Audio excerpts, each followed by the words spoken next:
السلام عليكم. اليوم غنقدم لكم واحد الوصفه ديال غريبه كما وعدتكم.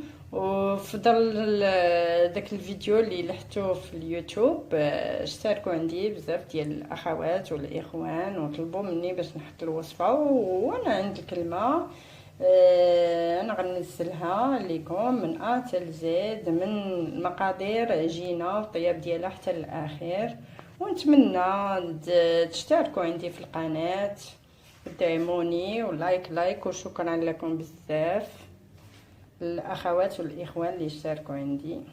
المهم المقادير هي هذه: رابعة ديال الزبده، 3 الكؤوس ديال العنبه سنيده، 3 الكؤوس ديال زيت نباتيه، كاس ديال الزنجلان ما يكونش محمر، ديال توجور كنعبروه كاس ديال العنبه.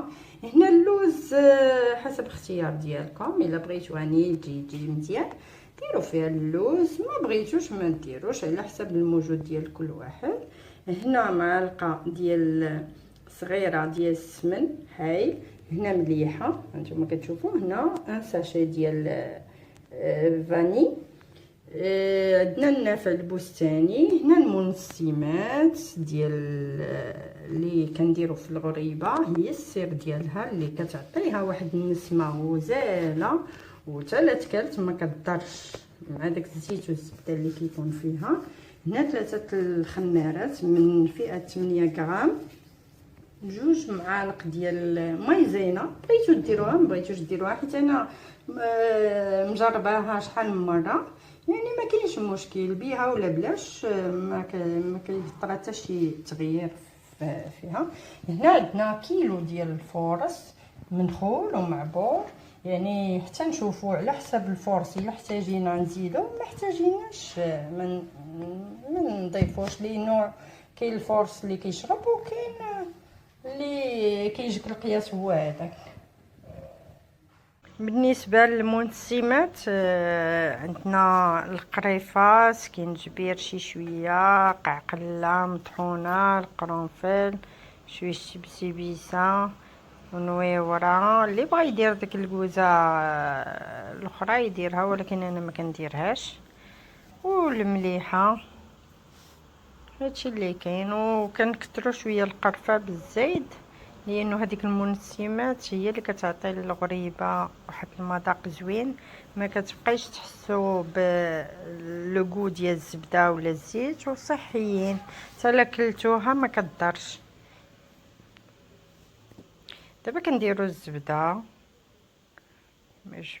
الزبده والسنيده، كنضيفوا الزيت وكنخدموها مزيان مزيان حتى ديك الزبده كتذوب مع سنيده والزيت كينسجموا مزيان. يعني هاد غريبه كتبغي شويه الخدمه، راه غادي تشوفوا الطريقه كيفاش كنخدمها، يعني سيروا بهذيك المراحل وان شاء الله غتحصلوا على نتيجه مزيانه ان شاء الله.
كما شفتوا دابا الطريقه ديال الدلك ديالها. دابا كنضيف ليها 3 الخمارات حتى قربتها حتى دلكتها مزيان. المهم بقى ليا شي شويه دقيق. هذاك الشويه اللي كنت مخلياه كنت عابره 120 غرام، يعني هاد الخليط كله هز ليا كيلو و120 غرام ديال الدقيق. صافي كنستمروا في الدلك ديالها كما كتشوفوا. دابا هي قد ما كدلكها قد ما دوك النواشف ومع داك الزيت والزبده كلشي كينسجم، خصها تخدم مزيان، يعني الطريقه التقليديه.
شفتوها يعني جات متماسكه،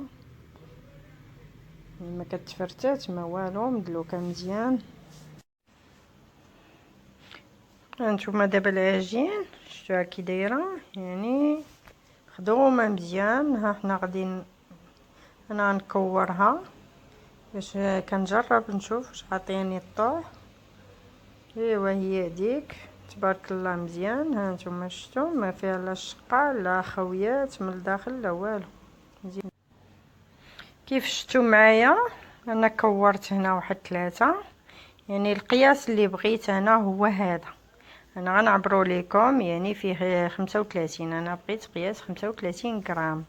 يمكن لكم ديروا 30 غرام ماشي مشكل، كل واحد وعلى حسب القياس اللي بغى يدير. انا بغيت 35 وكندير الميزان باش كنشد العبار، يعني كيجوا الكويرات مقادين.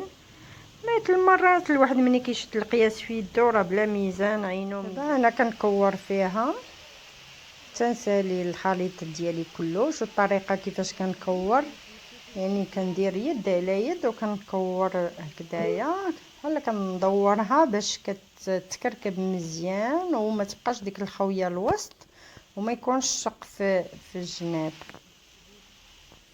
دابا هنا انتهيت من التكوار ديال الغريبه ديالنا. هانتوما شفتوا الشكل، هي عطاتنا هذا القياس.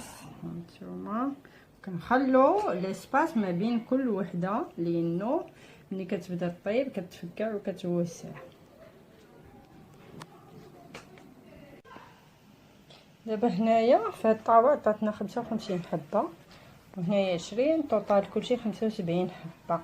وهاد الصغيره منساوهاش.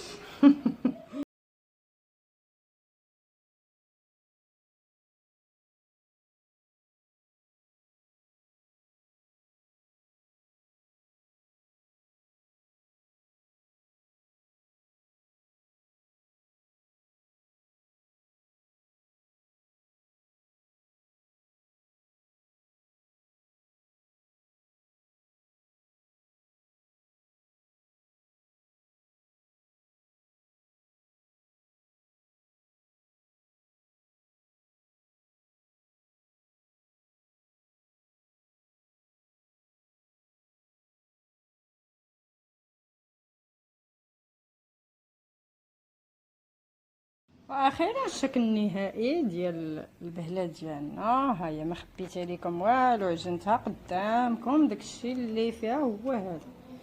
هيا تبارك الله جات مفقعه، ونتمنوا تجربوها ان شاء الله. هيا دابا رتبتها في البلاطو. شوف هاد البلاطوات زوينين، كتخيداهم من مرجان، هما ديال البلاستيك. والله الا كينفعوا مزيان، احسن من هذوك ديال الكرتون كل مره كنشريو كيخسروا، كيطلق فيهم داك اليدان ديال الحلوى. هادو هانتوما شوف بحال فيهم دونتيل زوينه شتي. ودابا هذه حتى هي راه غنرتبها في البلاطو الاخر. دابا هنا كنوجد بسلامه عندنا واحد العقيقه ان شاء الله، نتمناو يدوز كلشي على ما يرام. كاين ثاني اللي كيدير غريبه في هذا الشكل قد هكذايا. انا كنت واحد المره حضرت لواحد العرس، يعني كاع الحلوات دايرينهم صغار بزاف، كعبه صغيره كلشي صغير، والبهله قد هذا الشكل هذا، يعني كيجا زوينين. هي داكشي فيه خدمه.